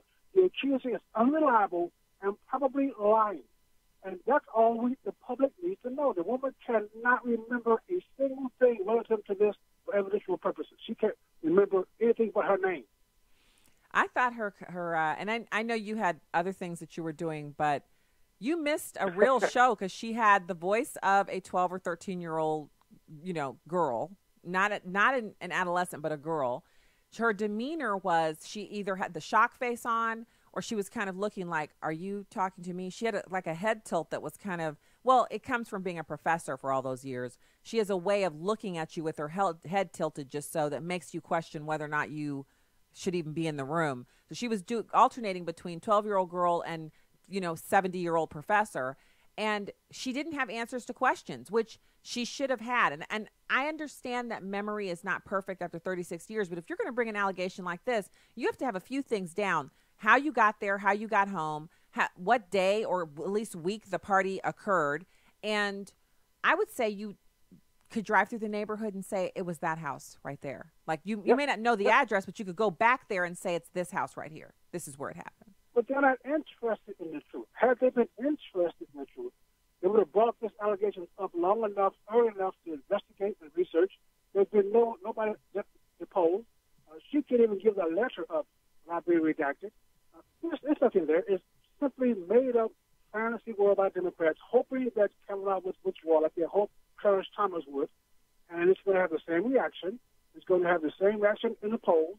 We just cannot wait to get in that booth and vote these clowns out. We cannot wait. I'm looking forward to November. Well, I'm looking forward to it, but I'm hopeful that people are listening to what we're saying today. And so this isn't about, yes, the overlay, the frosting on the cake is that this is about sexual assault. And there are so many victims out there, real victims who are really, they're going to be deterred from coming forward, et cetera, and that's wrong. But underneath the frosting of sexual assault is a cake baked up of nothing but lies and deceit and just the worst kind of prurient material that you ever have seen or smelt. And that is what we're trying to get rid of. We're trying to flush it out, beat it out, throw it out, whatever we have to do to get it out, inject it with antibiotics, blast it with a laser, whatever we can do to get rid of it. And the thin veneer of frosting is no longer enough to cover the stench. And so we've got to be diligent. We have to be praying about this, and we have to be really, the kinder approach does work better with liberals who are open to having their minds changed. But wasting our time trying to change their minds gets us away from the real goal, which is we have to return to God. We have to really say to ourselves, where am I? Where am I? Lord, am I where I need to be? And then listen to what he says and then do that. Yep. But at least start by supporting a godly person in this argument. It's pretty clear who it is. And you mentioned the cake about sexual assault. That's not the issue. The issue is about a woman lying on a man in an interpretation. The icing on the cake is irrelevant if the cake is poison. The cake is garbage. You can put, I think someone famous, governor of Alaska said, you can put lipstick on a pig, it's still a pig. This is based on a lie, assassination of someone's character. There is not a thread, not a thread of evidence, not a hint of evidence. No one could collaborate her story. No one, everyone, including the witness that she claimed, said that it didn't happen. But what is it that we're thinking about? We're trying to make up an image, and she is harming real victims who are now ashamed and afraid to come forth. She's making it easier for these women to be victimized, and that's typical Democrats. They are the party, the belief system of abuse. Well, I already said that. I actually tweeted that out, Mason. I said the people on the D side are acting like this guy's one of their own. Ted Kennedy with the dead date and Harvey Weinstein with multiple rapes and sexual assaults under his belt for 30 some odd years. Bill Clinton, nothing but rapes and exposing himself and all that good stuff from the time he went into politics until he got too old to chase women around tables. And on it goes. The list is long. You got Cory Booker. Now it's been real. In his book, he admits he groped somebody. You have Keith Ellison, who beat his last girlfriend, sent her to the hospital, 911 calls, emails, all prove he did it. He's still running around free. Democrats haven't castigated him. I could go on and on and on, but this is a short show. I'm telling you, this is not Kavanaugh's problem. He's being made the poster boy for it because of the Supreme Court. If women really want a Me Too movement to be impactful, it should just be about what's right and what's wrong and not make it about femininity or feminism or being a woman. Make it about people breaking the law and that you're against that. And then you have to clean up at home first. It's irrelevant for me to go tell somebody else their house is dirty when my house is filthy and they know it. They're not going to take my word for it that their house needs cleaning, right? I mean, you got to work with yourself. perfectly said, the Democratic Party's historical recollection, if you go back and look at the history, the Democratic Party is the party of sexual abuse and cover-up. That's what they do. They reward their men that do that with great levels of authority, and they cover up and protect them. I mean, now Republicans have had some history in that, but it's not our history. The Democratic Party has always been a party of abuse. That's what they do. It's the image. It's the same spirit of serfdom and feudalism, slavery, abuse of women. That's what they do. And America has better recognized the enemy within and stop giving them credence. Stop legitimizing their ideas by discussing it. They hate what we love, and they love what we hate. Well, there's not a lot of room for commiserating there. Somebody's got to realize they're on the wrong thing and get on the right thing. Mason Weaver, give us the website and social media. Hey, it's MasonWeaver.com, my news site. I'm all over Facebook and YouTube. My books are available. It's Okay to Legal Plantation and Tribalism. I have a new book coming out, Why Democrats Hate America. Look for it. All right. I will have you back on to talk about that when it's out. Thank you, Mason, for your time today and for your commentary. Fantastic. Mason Weaver, MasonWeaver.com. All right. God bless. We'll be back with more. We'll take more calls if you'd like. 866-963-2037. Keep it here.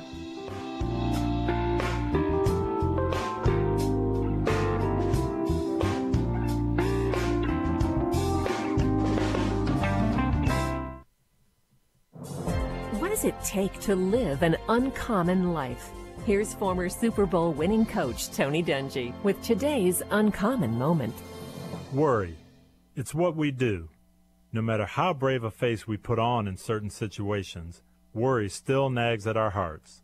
But if we remember what God has already done for us, we can hold on to the assurance that He will continue to provide and make a way through the uncertainty of tomorrow. It's lying back in the strong arms of God and basking in the peace that time with Him provides. God will relieve you of worry if you ask Him. It doesn't mean that He'll always give you success or the outcome you think is best, but what He does promise is peace.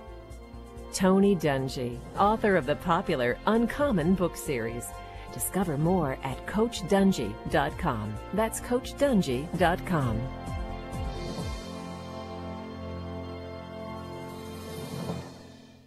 Hey, have you called in to share your testimony about how God has been a blessing in your life? If not, what are you waiting for? Share-a-thon is almost here. Stop whatever it is that you're doing and call 877-327-5647. God is too good for us to just sit there and not tell others about His goodness and His mercy. Simply call 877-327-5647. We can't wait to hear from you. Please call your senators today. It's time to put an end to the liberals' filibuster. Tell your senators to switch to a majority vote and defund Planned Parenthood now. Call the Capitol Switchboard at 202-224-3121 or go to afaaction.net. Again, call 202-224-3121 and tell your senators to switch to a majority vote and defund Planned Parenthood. Your call will make a difference. Donald Trump's America. President Trump says China is trying to meddle in the upcoming elections. They do not want me or us to win because I am the first president ever to challenge China on trade. He said that while chairing the UN Security Council meeting on Wednesday. China's Foreign Minister Wang Yi flatly denied it. We do not and will not interfere in any country's domestic affairs. We refuse to accept any unwarranted accusations against China. President Trump doubled down on his claim during a press conference. They would like to see me lose an election because they've never been challenged like this. But I want to open up China to our farmers and to our industrialists and our companies. The president tweeted last week that it was being done to hurt American farmers, but has not given any evidence to back up his claim. Democrats on the House Intelligence Committee have asked the Trump administration to provide proof of China's interference. Tanya J. Powers, Fox News. Welcome back to Stacy on the Right on American Family Radio and Urban Family Talk. we all remember where we were during Clarence Thomas. I mean, I have vivid memories. I think I was 22 years old of high-tech lynching of an uppity black man, of Professor Hill's charges, of Arlen Specter, the late senator from Pennsylvania, attacking Ted Kennedy, the late senator from Massachusetts, saying the women from America don't need to hear from Ted Kennedy when it comes to women. This really is a historic moment. This is going to be something that we all remember years, if not decades from now, where we were and the coverage of it. And these accusations by these women against Judge Kavanaugh are so brutal. They're brutal accusations, and his denial is so unequivocal that there's nothing that happened that he can even understand why these charges would be brought forward. The charges are upsetting. They're obviously, they've triggered an entire national conversation about sexual assault and sexual harassment, about the unequal way that women and girls are treated in this country. At the same time, there is, as of now, no contemporaneous corroborating evidence for any of the charges as far as we know. We haven't seen anybody emerge and say, yes, I remember that. And that is an important part of the story as well. Okay, so that was Jake Tapper, and, you know, I go back and forth with Jake Tapper. He's an annoying person because he can say things like that, which is like the truth. But then, you know, within a few minutes, he's back to shilling for the Democrats, and he's a member of the media. And so his job is not to shill for Democrats or Republicans. It's to hold government accountable on behalf of the United States citizenry. And he just doesn't do it. And so, you know, there's over and over again, we see opportunities for the truth to come out. And then just like that, the lie comes in and smacks it down. Anyway, our last piece of audio for today is from Megyn Kelly. She said Ford would likely lose in court and Democrats should be happy this isn't a trial. And I just want to say, you know, it's interesting the dynamic that they have over there at the newsroom at NBC. They have some of their kind of fluffy morning people, like Savannah Guthrie, will be doing hard news when there's something like this, like a national spectacle. And so she's kind of moderating the group of people who are sitting there, and they're all hard on the left and they don't hide it. And then you have Megyn Kelly coming in trying to present her opinion from the journalistic perspective. And I got to say, you know, so she's there. She could easily just kind of adopt the mantle of the leftists and go with it.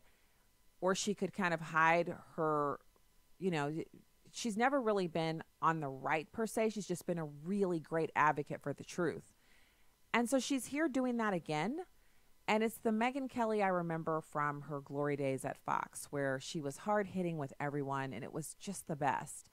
And I know I've mentioned before, I met Megyn Kelly before. I was on one of her audience panel shows, actually 2 of those, a few years ago. And so it was interesting for me to meet her in person because public figures can often be either they're exactly who you know, who you've met, you feel like you've met them and you have, they're exactly like that, or they're kind of not. And you're like, whoa, this is not what I expected.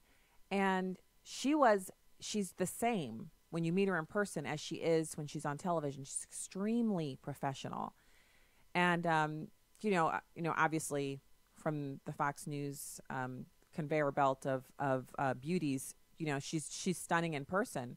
But there's a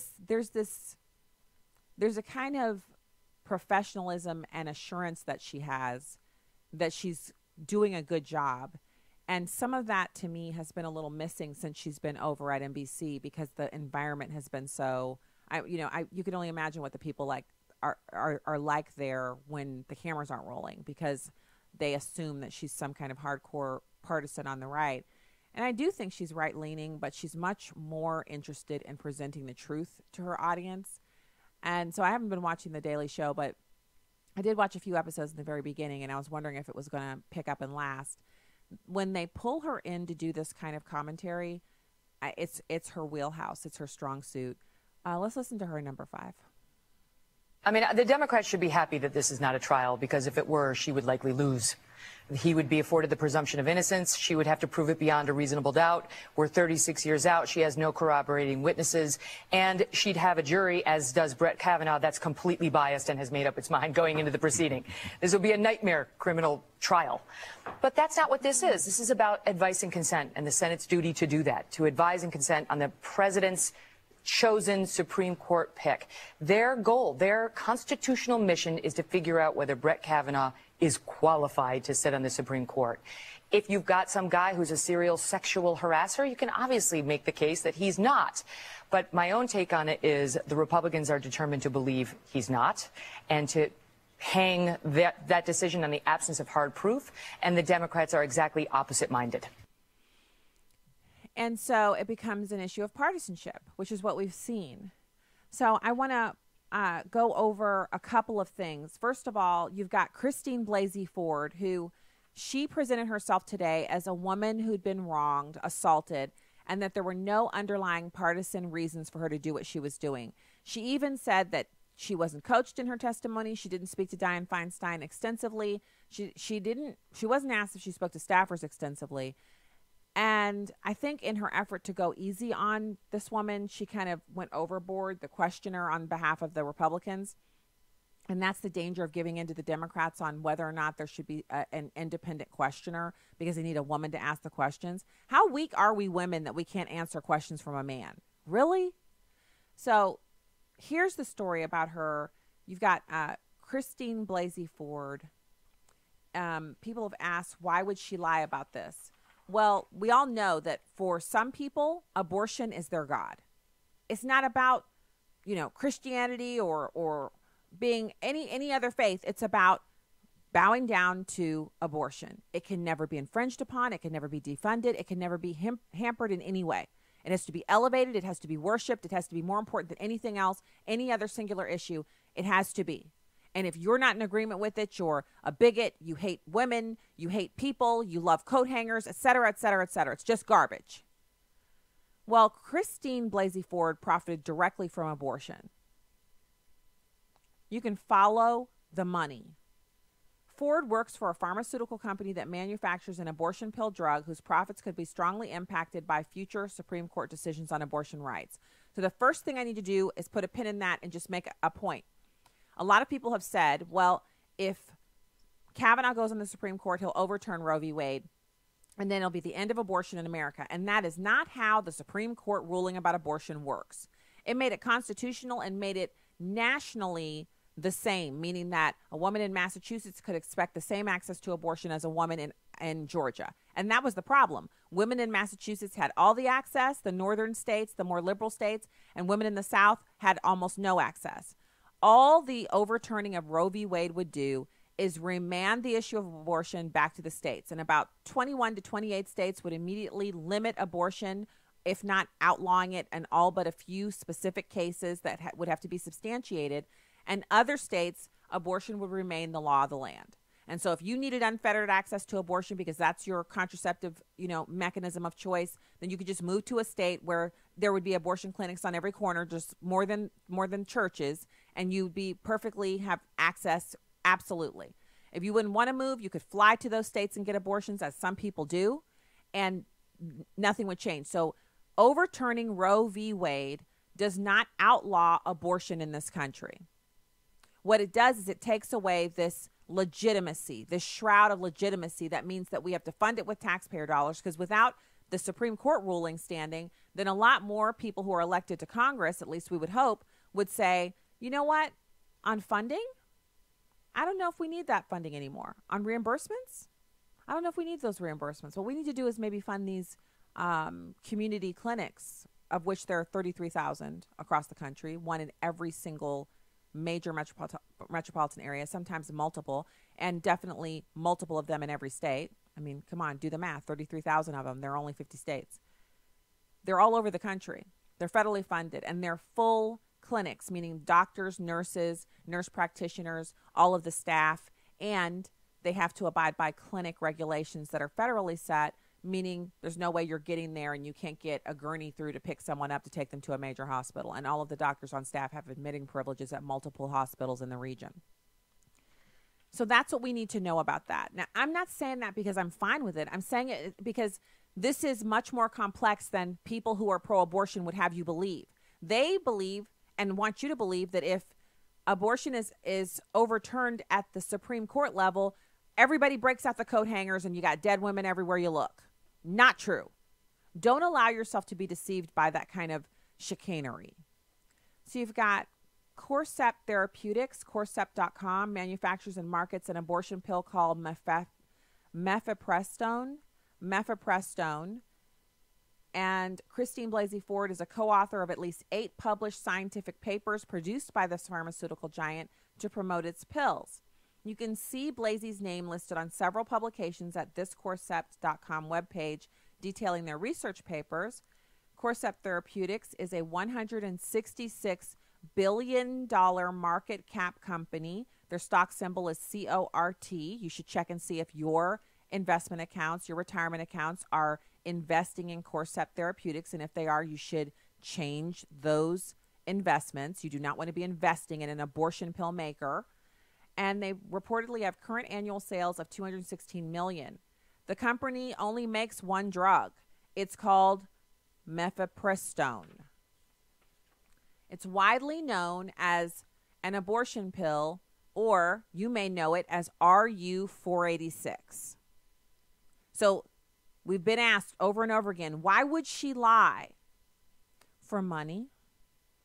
For abortion? For Democrats? I mean, the list goes on and on. Do we really need to go there?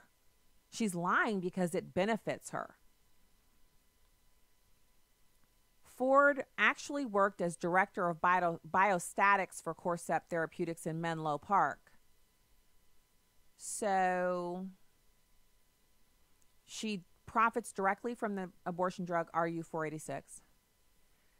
And she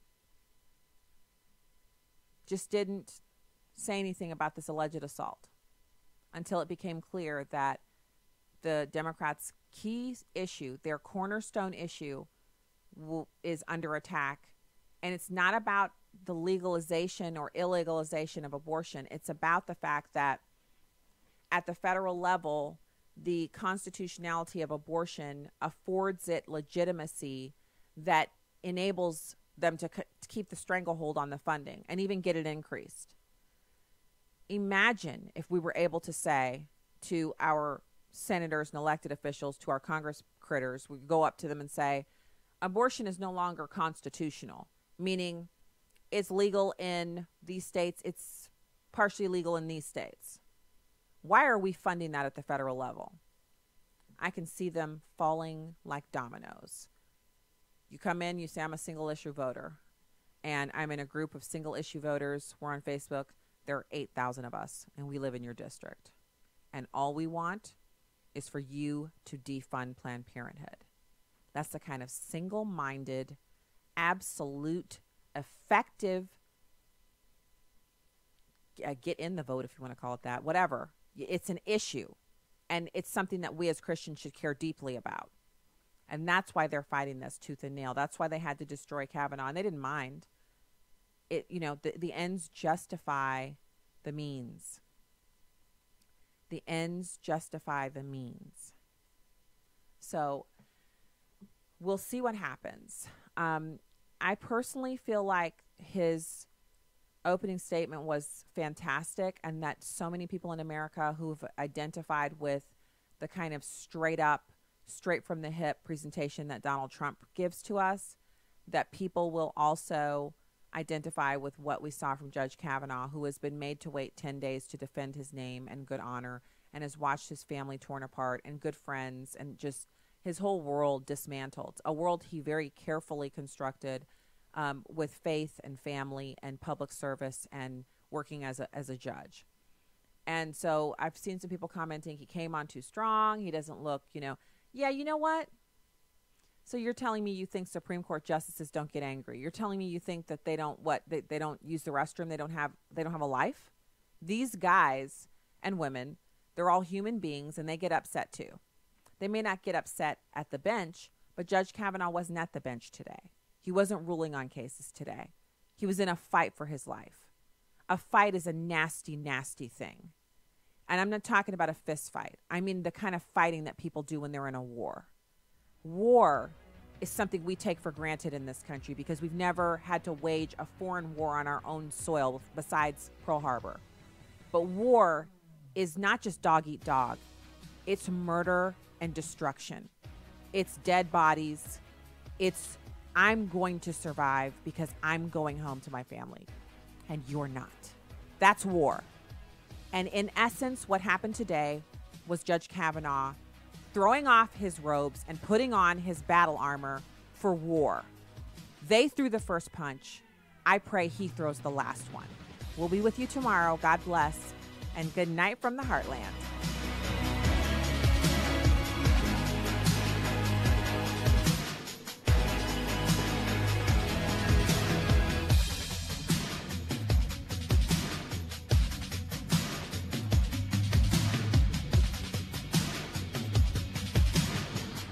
The views and opinions expressed in this broadcast do not necessarily reflect those of Urban Family Talk, Urban Family Communication.